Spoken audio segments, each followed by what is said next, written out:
পঠনজ্যোতি YouTube চ্যানেলের পক্ষ থেকে সকলকে স্বাগত। আজকে ভিডিওটি ক্লাস 4 এর ছাত্রছাত্রীদের জন্য। আজকে এই ভিডিওতে আমি চতুর্থ শ্রেণীর ছাত্রছাত্রীদের প্রথম পর্যায়ক্রমিক মূল্যায়ন 2024-এ আমার গণিত থেকে সম্ভাব্য কেমন কোশ্চেন আসতে পারে সেগুলো নিয়ে আলোচনা করব। তো ভিডিওটি স্কিপ না করে তোমরা সম্পূর্ণ দেখবে। এর আগের ভিডিওতে আমি ক্লাস 2 এর এবং ক্লাস 4 এর ইংরেজি এবং বাংলা কোশ্চেন নিয়ে আলোচনা করেছি। তোমরা যারা ভিডিওগুলো দেখোনি, এই ভিডিওর ডেসক্রিপশনে তার লিঙ্ক দেব, সেখান থেকে তোমরা দেখে নেবে। তো চলো শুরু করি। দেখো, প্রথম পর্যায়ক্রমিক মূল্যায়ন 2024 চতুর্থ শ্রেণী, বিষয় গণিত। একের দাগে বলছে নিচের প্রশ্নগুলির উত্তর দাও। কয়ের দাগে কি বলছে দেখো, 864 সংখ্যাটিতে 6 এর স্থানীয় মান ও প্রকৃত মান কত? এই যে 864, এই সংখ্যাটিতে এই যে 6, এই 6 এর স্থানীয় মান এবং প্রকৃত মান কত? তাহলে উত্তর কি হবে তোমরা সকলেই জানো, আমি কিন্তু আর ভিডিওটি বড় করে ব্যাখ্যা করছি না। দেখো, 864 সংখ্যাটিতে 6 এর স্থানীয় মান 60 এবং প্রকৃত মান 6। ঠিক আছে, ক্ষয়ের প্রশ্নটা কি আছে দেখো, 4 সপ্তাহ 3 দিন সমান কত দিন? তাহলে 4 সপ্তাহ 3 দিন সমান, তোমরা জানো 4 সপ্তাহ, 1 সপ্তাহ সমান 7 দিন, তাহলে 4 সপ্তাহ সমান কত? 28 দিন, আর তার সঙ্গে 3 দিন যোগ করো, কত হবে? 31 দিন। ঠিক আছে, নেক্সট প্রশ্ন দেখো, পরবর্তী প্রশ্ন এখানে কি আছে দেখো, পরবর্তী প্রশ্নে গয়ের দাগের এখানে আছে 13ই মে থেকে 21শে জুন, 13ই মে থেকে 21শে জুন, 21শে জুন সমেত কতদিন লেখো? তাহলে এই 13ই মে থেকে 21শে জুন কতদিন হবে? আর 21শে জুন সমেত বলছে, তার মানে এটা হবে 40 দিন। ঠিক আছে, 13ই মে থেকে 21শে জুন পর্যন্ত 40 দিন। তোমরা হিসেব করে নেবে, দেখবে। পরের প্রশ্ন দেখো, 10 থেকে 20 পর্যন্ত মৌলিক সংখ্যাগুলি লেখো। 10 থেকে 20 পর্যন্ত মৌলিক সংখ্যাগুলি লেখো। তাহলে উত্তর কি হবে? 10 থেকে 20 পর্যন্ত মৌলিক সংখ্যাগুলি হলো 11, 13, 17 ও 20। ঠিক আছে, তারপরে দেখো, সবচেয়ে ছোট মৌলিক সংখ্যা কত? সবচেয়ে ছোট মৌলিক সংখ্যা কত? উত্তর কি হবে? সবচেয়ে ছোট মৌলিক সংখ্যা হলো 2। ঠিক আছে, তারপরে 2 এর দাগে দেখো, শূন্যস্থান পূরণ করো। প্রথম প্রশ্ন কি আছে দেখো, লিপ ইয়ার হয় ড্যাশ বছর অন্তর। লিপ ইয়ার বছর কত বছর অন্তর হয়? আমরা জানি 4 বছর অন্তর, তাই এখানে 4 বছর লিখে দেব। তারপরের প্রশ্ন কি বলছে দেখো, 2025 সালের ফেব্রুয়ারি মাস কতদিন হবে? 2025 সালটা দেখো, এটা লিপ ইয়ার নয়, লিপ ইয়ার হলে কিন্তু 29 দিন হতো, তাহলে 2025 সালের ফেব্রুয়ারি মাস 28 দিনে হবে, তাই এখানে আমরা 28 বসিয়ে দেব। তারপরের প্রশ্ন দেখো কি বলছে, 2 মাস 15 দিন সমান কত দিন? 2 মাস 15 দিন, আমরা জানি 1 মাস সমান 30 দিন, তাহলে 2 মাস সমান কত হচ্ছে? 60 দিন, আর তার সঙ্গে 15 দিন যোগ করলে কত হচ্ছে? 75 দিন, তাই এখানে 75 দিন বসিয়ে দেব। ঠিক আছে, তারপরের প্রশ্ন দেখো, সঠিক উত্তরের মাথায় টিক চিহ্ন দাও। এখানে যে একটা প্রশ্ন দেওয়া আছে দেখো, 765 সংখ্যাটিতে 7 এর স্থানীয় মান কত? 70, 700 না 7000? তাহলে উত্তর কত হবে? এখানে 7টা দেখো শতকের ঘরে আছে, তার মানে 700, তাই না? তাহলে 700 উপরে টিক চিহ্ন দেবো।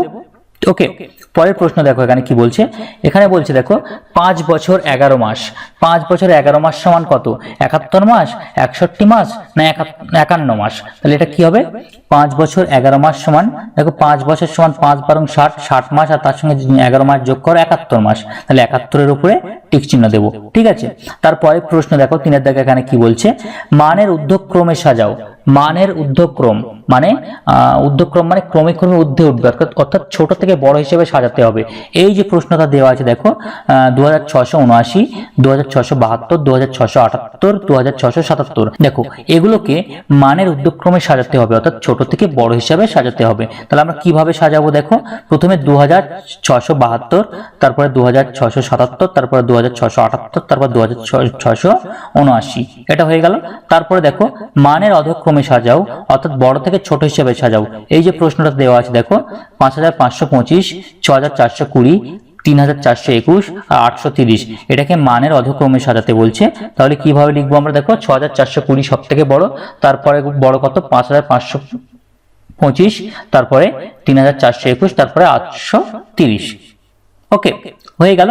এবারে দেখো যোগ করতে বলছে, এখানে যোগফল নির্ণয় করতে বলছে। একটা যোগ অঙ্ক দেওয়া আছে দেখো, বছর এবং মাস মানে ক্যালেন্ডারের যোগ বিয়োগ আছে। এখানে দেখো কি দেওয়া আছে, 5 বছর 6 মাস 22 দিন যোগ 8 বছর 9 মাস 10 দিন যোগ 8 মাস 10 দিন, এটাকে যোগ করতে হবে। তা প্রথমে আমরা কিভাবে যোগ করব দেখো, প্রথমে আমরা দিনগুলোকে যোগ করে নেব।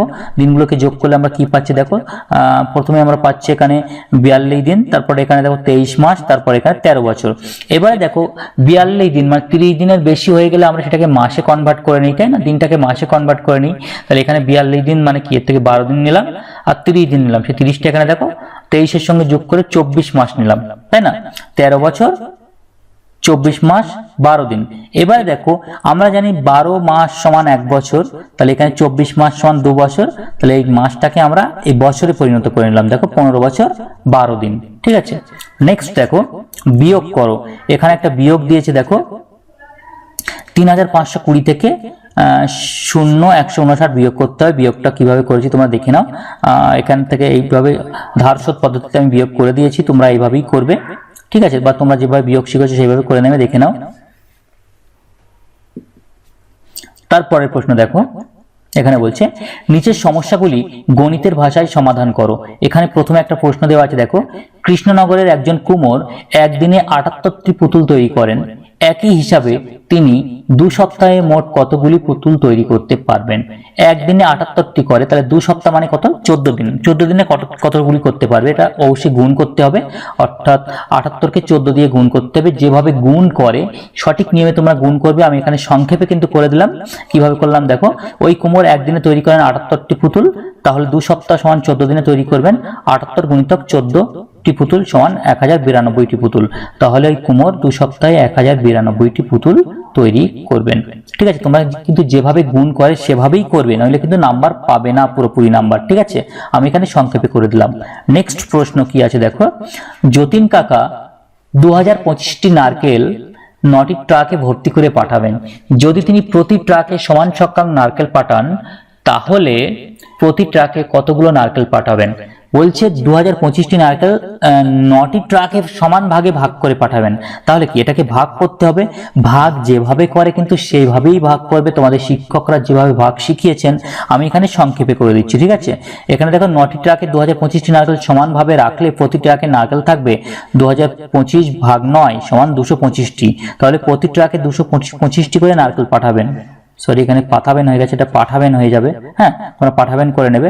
তারপরে ঘয়ের প্রশ্ন দেখো, শম্পা প্রতি পাতায় 29টি করে স্ট্যাম্প রাখলো, 35টি পাতায় মোট কতগুলি স্ট্যাম্প রাখলো? তাহলে দেখো একটি পাতায় যদি 29টি স্ট্যাম্প থাকে, তাহলে 35টি পাতায় কতটি থাকবে? এটাও কিন্তু গুণ করতে হবে, 35কে 29 দিয়ে গুণ করতে হবে। গুণ যেভাবে করে কিন্তু তোমরা সেইভাবেই করবে। ঠিক আছে, শম্পা একটি পাতায় 29টি স্ট্যাম্প রাখলো, তাহলে 35টি পাতায় স্ট্যাম্প রাখলো 35টি গুণ 29টি, তাহলে কি হতে হচ্ছে? 1015টি। তাহলে শম্পা 35টি পাতায় 1015টি স্ট্যাম্প রাখলো। ঠিক আছে, তো আজকে ভিডিওটি এই পর্যন্ত। ভিডিওটি ভালো লাগলে অবশ্যই কিন্তু তোমরা ভিডিওটিকে লাইক করে দিও এবং বন্ধুদের সঙ্গে শেয়ার করে দিও। তো চলো শেষ করি।